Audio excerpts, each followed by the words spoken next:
What is up, YouTube? Welcome back to my channel. It's your boy D Dyson, The Mandalorian, Season 3, Episode 3, and we pick up where Bo-Katan rescues Din Djarin from the living waters of Mandalore.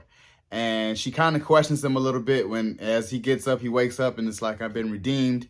And she just was kind of looking at him like, did you see anything down there? And he was kind of like, no, I got hit, and it's kind of like real, I didn't know how deep it was. And as she didn't want to tell him about the mythosaur that was down there, and because she just feel like she didn't believe. And for him to bring her through that, and for her to question him, she was kind of like, you are pretty much like a true symbol of our people. But by doing so, it's helping her understand who she is and who her people is, basically her, as a Mandalorian. So I'm sitting here telling myself this build up between them two is going to be really, really good. And as they get back to try to go back to her home planet, it gets, they get followed by TIE fighters and her home gets blown up. So they're both, it just presents that this is what Star Wars is supposed to look like. And we get that Star Wars battle, between them two as Din Djarin, gets back in the ship, and she kind of leads him around the planet and kills all the TIE fighters. And then, as you've seen, there was too many they had to evade. And as they evade, he takes her to where the Covenant is with the armor. And as he was just like, man, I wanted to kind of come down. He said, I want to show you, nobody's never going to find it. It's our people, basically. And as the armorer questions him, it's like, have you bathed? And is this true?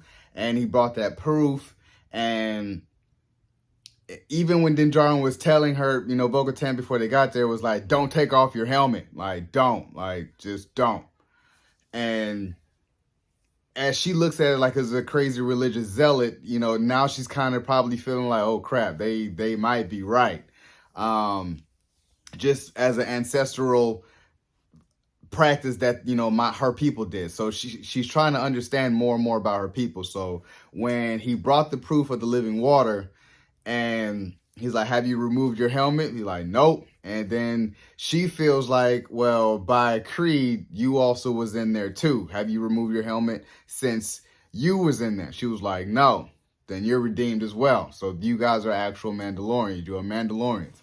And I was like, so she sees the mythosaur in the back and was kind of like, huh, I really think that this is the way of our people, and I love it. Then we cut to the doctor. I was telling myself, why are we cutting to the doctor, as he's presenting on Coruscant about the research that he was doing in cloning with the Empire. Now that he's working with the New Republic, he has a lot of restrictions on what he does and what he doesn't.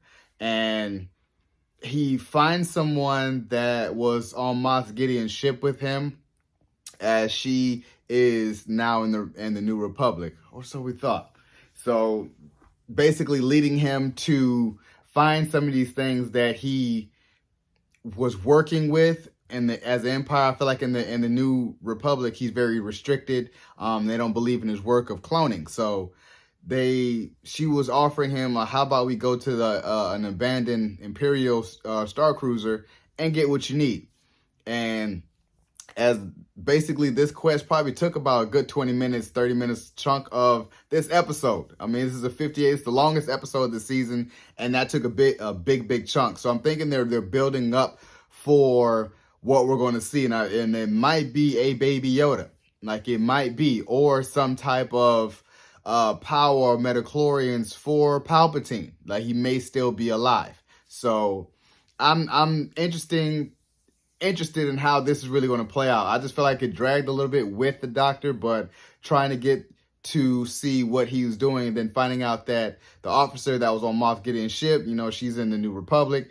Turns out she is still in that Empire mind state where she turns it all the way up, and he is trying to like forget your memory, basically. Like, we got what we needed, forget your memory. And I was kind of like, man, so who knows if you're part of the New Republic and that's kind of how they do things, or you're doing it personally, or you really still working for the Empire. So I really seen how that was an integral part for a later buildup. Now, and they go back to Bo-Katan and Din Djarin as they're in a position to try to be like, okay, what do I do now? And that's when it just cuts off. So I was kind of like, okay. I mean, I feel like it's more about the Doctor than with the Mandalorian, and I think if they're going to start, bringing these pieces all in together, then yeah, man, they need to give us a heads up. But I feel like this is just a filler episode that we had to sit here and watch and be through. But nevertheless, I'm still trying to see what we're going to be doing this season. It's a good build up. So you guys enjoyed my reaction to The Mandalorian season 3, episode 3. Subscribe to my channel. Post, comment down below, and like the video. It's your boy, D. Dyson. Peace.